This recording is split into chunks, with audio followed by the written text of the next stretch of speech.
Here in the Crossfire, two members of the Senate Foreign Relations Committee, the committee's chairman, Democratic Robert Menendez, supports a strike, and Republican Senator Rand Paul opposes a military strike. Senator Paul, the first question to you. Why do you think the Russians came forward today after being so obstructive in the United Nations Security Council for so long?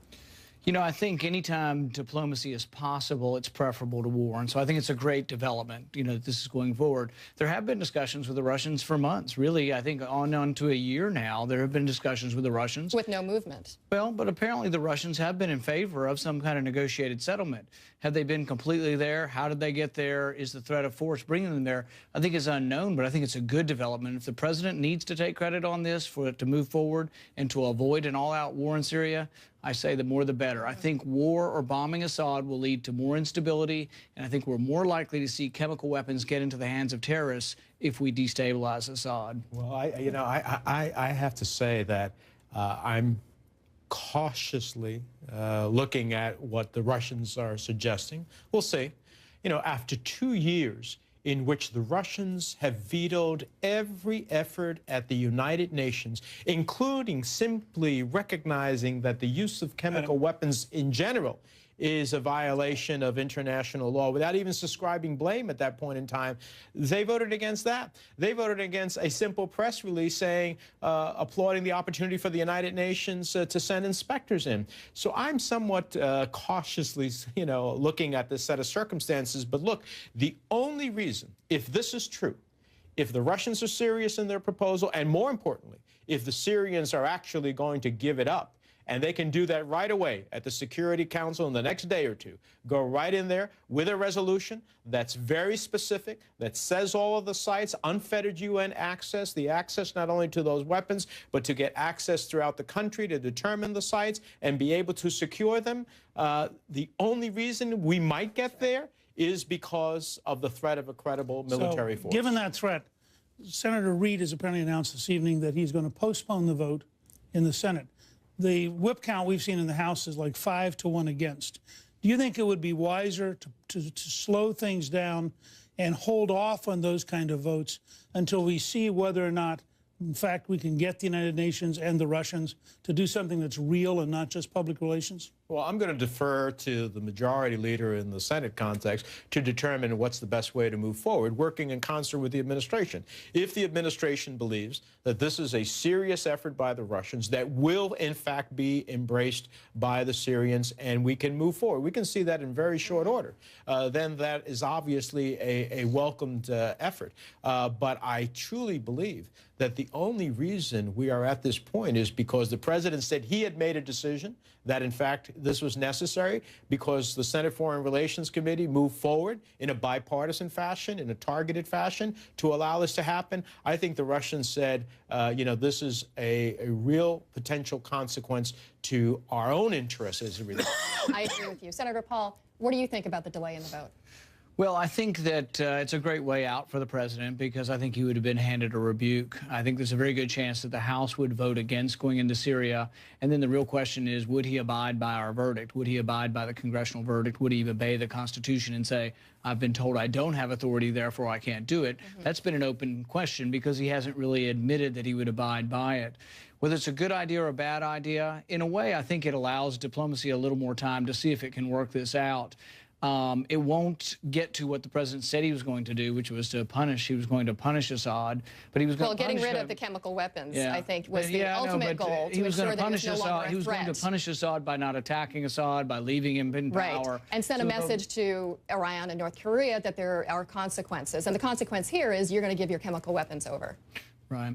You know, I think it's a good idea to have the chemical weapons turned over to an international authority, so I'm not going to complain about a good thing. So I think it's something that maybe, even though I know it's supposed to be Crossfire, maybe we can all agree that it would be a good idea not to bomb Syria. I think bombing of Syria leads to more instability in the Middle East, and so that's why I've been opposed to it. I think it makes it more likely that Israel will be attacked, more likely that Turkey will be attacked, more likely that more refugees will go into Jordan. All the bad things we've talked about are all more likely if you bomb Syria than if you don't bomb. Well, actually, I think the resolution pretty much says that this, in essence, would be a win. What did we say in our resolution?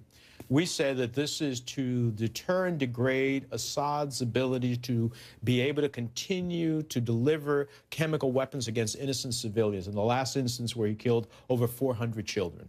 And for me, I look at these pictures and it shakes my conscience, and I'm reminded, I know the speaker is a great admirer of history, I'm reminded of what history has taught us when we do not act in circumstances such as this. And so I think that in essence, that's what the resolution called for. If they give it up,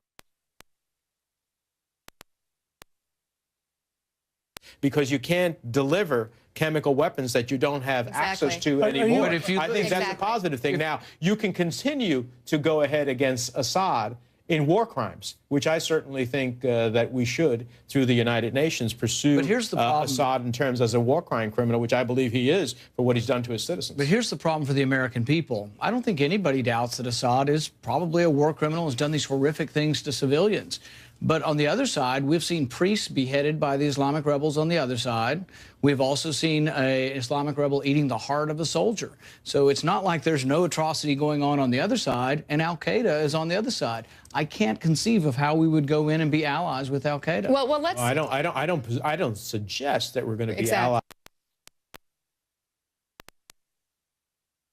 Opposition that we believe which largely share, no, they're not which largely would share our values. But at the end of the day, if you just sit back and say, you know what, there's no consequences to the use of chemical weapons, go kill another 1,400, go kill another 14,000. At what point does the consequences of those actions not only send a message in Syria, but globally? We want the Ayatollah in Iran to heed our message. Do not cross that line towards towards nuclear weapons. We want the dictator of North Korea to understand, do not cross a line as well. This is, I think, even beyond Assad. And if we can get the United Nations quickly to go ahead and intervene and actually obtain all of these chemical weapons, secure them and destroy them, then I think we will have made a very good statement. But there's a real distinction between whatever happens in terms of the chemical weapons and the Syrian civil war.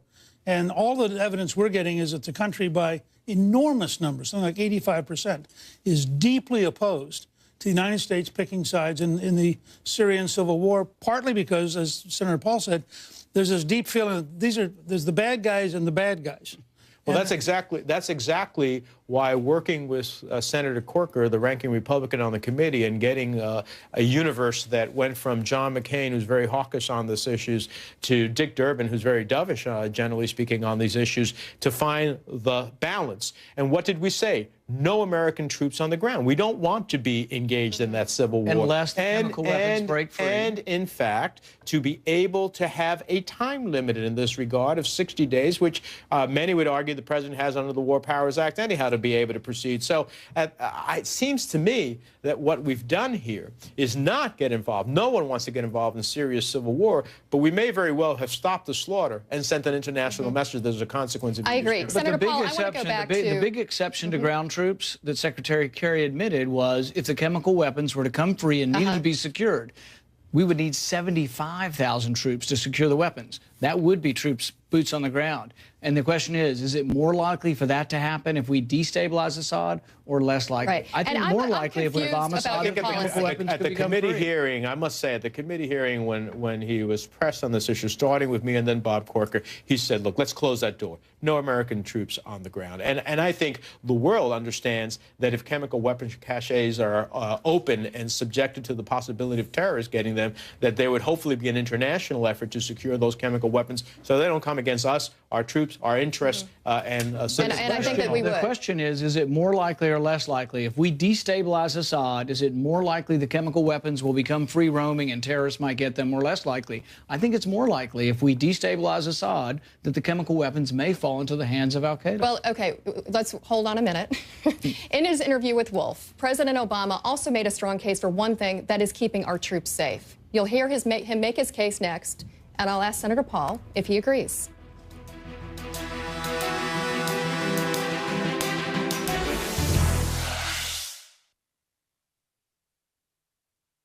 Crossfire, brought to you by Cisco. Tomorrow starts here.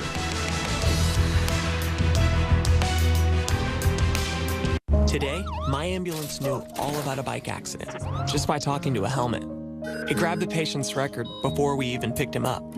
it found out the doctor we needed was at St. Anne's. And it got us okay on treatment from miles away. It even pulled strings with the stoplights. My ambulance talks with smoke alarms and pilots and stadiums. But, of course, it's a good listener, too. Today, Cisco is connecting the Internet of Everything, so everything works like never before. Hi, I'm Barry Sloan of NewTek, the Small Business Authority. As a small business owner, you know how difficult getting a bank loan can be. With a simple phone interview, we can pre-qualify you in 48 hours. That's why we're the nation's largest non-bank government-guaranteed lender. So whether you need $5 million or $50,000, you can count on NewTek, the Small Business Authority. Call us at 8552-THE-SBA or visit us at thesba.com. When you got to get to the other side of no man's land, it's not the Ford EcoBoost V6 you want under your hood. Chevy Silverado offers the most fuel-efficient V8 of any pickup, even better than the F-150 EcoBoost V6. Out here, you want what's under here.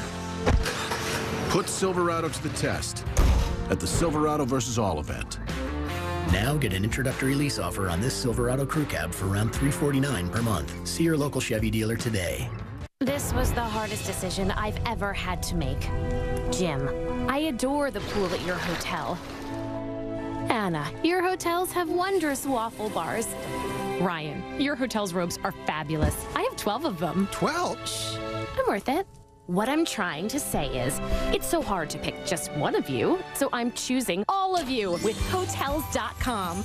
A loyalty program that requires no loyalty. Plus, members can win a free night every day, only at Hotels.com. What happens when the smartest people you know take on the day's top issues? Arming the rebels is not brain surgery. If you intervene, who knows what government comes into place? The internet is a very scary really want place. The internet to be policed like that. To be honest, yeah. AC 360 later. A new take at 10 o'clock starts tonight. During the fall, everyone who has Medicare may be eligible to choose a new Medicare health plan. But you may be able to choose a new plan right now if you answer yes to any of these questions. Are you turning 65? Do you have both Medicare and Medicaid? Do you have Medicare and are you losing employer health coverage? If you answered yes just once, you may be able to choose a new Medicare health plan right now. Call us at 1-855-869-8003 to see if you qualify, and we'll send you our helpful Medicare Decision Guide, plus this informative DVD, both free. Humana offers a wide range of affordable Medicare Advantage health plans, many with valuable extras, like a special fitness program. And when it comes to prescription drug coverage, our Medicare Advantage plan members saved on average over $3,600 last year. So call 1-855-869-8003 now and say yes to getting the right health care coverage without having to wait for it. I'm Gloria Borger, and this is CNN.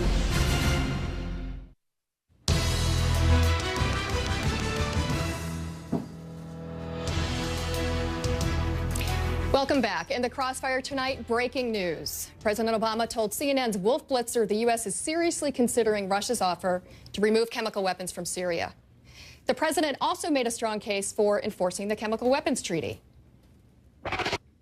It is important for Assad to understand that the chemical weapons ban, which has been in place, is one that the entire civilized world just about respects and observes. It's something that protects our troops, even when we're in the toughest war theaters, from being threatened by these chemical weapons. It's something that protects women and children and civilians. Joining us again, Senate Foreign Relations Committee Chairman Bob Menendez and Committee Member Rand Paul. Senator Paul, again to you. Do you think that the United States should be a party to the Chemical Weapons Ban Treaty? Yes, and I think one of the problems we've had, and Senator Menendez talked about this, we've had all these votes in the Security Council. To me, I consider them to be show votes. We sort of know in advance. Russia's going to vote no and China's going to vote no. So how would you enforce it? Well, no, what I would say is instead, and we do this in Congress sometimes too, Republicans and Democrats, we do a show vote on our side, we lose, then they have the show vote on their side and they lose, and nothing ever happens. I'm familiar with that. Instead of trying to figure out the areas where we agree and vote on those things, we have two show votes and then we're done with the issue and nothing gets accomplished. Security Council is somewhat the same. So what I would say in the Security Council is, and in general, we need more dialogue with the Russians, more dialogues with China. I think, for example, the answer to North Korea is with China. and through our diplomatic relations with China. We are. So how do you specifically enforce the chemical weapons treaty? If the Security Council won't act because Russia is blocking us, how do you enforce the chemical weapons treaty? What we have to convince Russia is that it's in their. So we only act when Russia acts. No. In order to have diplomacy, people have to feel it's like a transaction. If I give you money for bread, you think you got something more than what I got, and I think I got something more than what I gave. Every transaction, both parties to a transaction feel like you had a victory. That's why we trade. It's the same way with diplomacy. Russia has to feel like they had a victory. We have to feel like we had a victory, and that's when diplomacy really works. I don't think we've tried hard enough. We've had the show votes. Russia opposes us. China opposes us. What we need to have is the diplomacy where we say to Russia and China, we're big trading partners. We want to do things that will enrich your people, enrich our people. So when Russia refuses to engage with us in diplomacy, our hands are tied. I think the only reason that Russia came forward this time, it's Obama's fault that Russia wouldn't come forward. Russia is coming forward now because actually the president started to enforce this treaty. Maybe, but they've been coming forward for a year. We've been talking with Russia over the last year. We got to the point where Assad used chemical weapons, killed 1,400 of his own people. The administration has admitted that the Russians have already agreed to certain steps with regard to a transition in Russia. They've been saying that all along. They say we're halfway there. But enforcing the chemical weapons ban treaty is a wholly different situation. The Russians for 2 years, and I don't think they're show votes, with all due respect to my colleague, I don't think they were show votes. You know, saying that you cannot use chemical weapons isn't a show vote. Saying that, in fact, seeking to get UN inspectors in is not a show vote. The reality is that the Russians for 2 years have stopped everything. And yes, they supposedly agreed to Geneva II, which is an effort in which Assad would step aside and there'd be a negotiated settlement in Syria. But they haven't moved towards Geneva II because for so long as they believe that Assad can stay in power, they see their interests with Assad, even though he's a brutal killer of his people using chemical weapons. And so the only reason that the Russians are now engaged is for two reasons. Number one, they saw the possibility of these strikes as degrading Assad in a way that not only could he not deliver his chemical weapons, but might undermine his ability to stay in power. They changed and said, whoa, that's not in our interest. We got to change our dynamic. We want to be in the future Syria. We have an interest. This is the Russians speaking. And secondly, because they're getting beat up, including in the Arab world, for taking the side of someone who uses chemical weapons against his own people. Let me challenge one of your points. You know, the Secretary of State today talked about having an unbelievably small strike, and in fact got John McCain, who ended up tweeting that it was unbelievably unhelpful to have an unbelievably small strike. I mean, the fact is the Russians didn't think that we were going to degrade Assad that dramatically. And I think one of the challenges, Senator, that you've had and your colleagues, and I know you've worked very hard with Bob Corker to have a bipartisan effort here. But if you look at this one poll I want to put up, the country was asked, do we have a national interest in Syria? By 69 to 29, they say no. Now, you'd made the case on the floor today that there's a national security interest that's genuine. But the president had the following to say when he was asked, is Assad actually capable of threatening us directly? And just look at what the president said. The notion that Mr. Assad could significantly threaten the United States is just not the case. So it isn't part of the problem with the country. There's a difference, Newt, as to how you describe threat. Now, I think the president was talking about what's his armament capability to strike back at us. In that respect, I'm not worried. I am worried. I am worried about what Assad will continue to do to destabilize the region. I visited the region earlier this year. I had the King of Jordan who said, at this rate, I don't know how long the kingdom can sustain the overflow of their part of the 2 million refugees fleeing out of Syria, 4 million displaced inside of the country, 100,000 dead. But I can see the challenges to our ally in Turkey. I can see the consequences beyond that. Let me get to the national security threat, which is, in fact, that you have a situation in Iran where the Ayatollah is looking at what the United States is saying, and I know you think this is one of the critical national security issues, and saying, do not march towards nuclear weapons. That's what we've been saying and the world has been saying. Well, if in fact he believes, hey, Assad used chemical weapons with impunity, no consequence, the world did nothing, I can march towards nuclear weapons. I think this is also a national security issue. So you think the president was wrong today to say to Wolf Blitzer,